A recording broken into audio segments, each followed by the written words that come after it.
উইকেটের পেছন থেকে চেয়ে চেয়ে দেখা ছেলেটাই টপকে গেলেন। অ্যাডাম গিলক্রিস্টকে পেছনে ফেললেন। ৩ ফরম্যাট মিলিয়ে অস্ট্রেলিয়ার সাবেক গ্রেট গিলির উপরে এখন মুশফিকের রান এবং নাম। শুধু রান তোলায় নয়, গল টেস্টের দ্বিতীয় দিনে মজার এক রেকর্ডও গড়লেন। আন্তর্জাতিক ক্রিকেটে বল না করা ব্যাটারদের মধ্যে সবচেয়ে বেশি রান এখন মিস্টার ডিপেন্ডেবলের। অস্ট্রেলিয়ার হয়ে ৩৯৬ ম্যাচ খেলে ১৫,৪৬১ রান গিলক্রিস্টের নামের পাশে।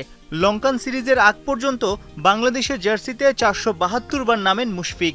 রান ছিল ১৫,৩৫০।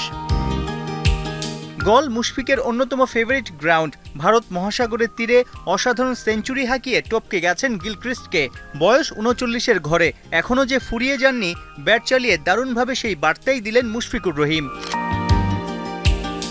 গেল বছরের আগস্টে রাওয়ালপিন্ডিতে প্রথম টেস্টে ১৯১ রানের ম্যারাথন ইনিংস খেলেন মুশফিক। এরপরই যেন ব্যাটে ধরেছিল জং। টানা ১৩ ইনিংসে আসেনি কোনো 50। চারদিকে শত সমালোচনাগুলোই কি শক্তিতে রূপ নিল? ক্যারিয়ারের প্রথম ডাবল সেঞ্চুরি পাওয়া মাঠেই নতুন করে আবার ফিরে আসলেন। উইলোর ঝাঁজে সবাইকে চুপ করালেন মুশফিক। বাংলার ক্রিকেটের পঞ্চপাণ্ডবের মধ্যে শুধু মুশফিকই টিকে আছেন। প্রথম বাংলাদেশি হিসেবে ১০০ টেস্ট খেলার হাতছানি দিচ্ছে। গলের পর কলম্বো টেস্টটা হবে তার ৯৮তম ম্যাচ। নভেম্বরে বাংলাদেশ সফর করবে আয়ারল্যান্ড। সব ঠিক থাকলে মুশির টেস্ট ম্যাচের সেঞ্চুরিটা হয়তো হয়ে যাবে ঘরের মাঠেই। এই উইকেট কিপারের প্রথম ক্যাপ্টেন হাবিবুল বাশারও স্বপ্নবাজ। বাংলাদেশের হয়ে এখন পর্যন্ত কেউ ১০০টা টেস্ট ম্যাচ খেলেনি।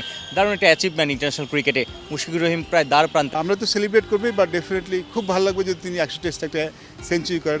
এমন কিছু উদাহরণ আছে। আমার চাওয়া সেটাই থাকবে, হয়তো যদি আমি শিওর তিনি ১০০ টেস্ট ম্যাচ খেলবেন, চা থাকবে সেই ১০০ টেস্ট ম্যাচ যদি একটা সেঞ্চুরি করতে পারেন। গিলক্রিস্টকে টপকে যাওয়ার দিনে মুশির ভক্ত ও শুভাকাঙ্ক্ষীরা স্বপ্ন দেখছে মিয়াদাত, ইনজামাম, পন্টিং, আমলা, রুট, ওয়ার্নারদের মতোই কীর্তি গড়ুক মুশফিকুর রহিম। অর্থাৎ ১০০তম টেস্ট ম্যাচে ব্যাট হাতেও সেঞ্চুরি হাঁকাক।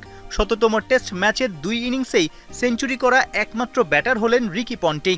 অজি সাবেক ক্যাপ্টেনের রেকর্ডেও কি ভাগ বসাবেন মুশি?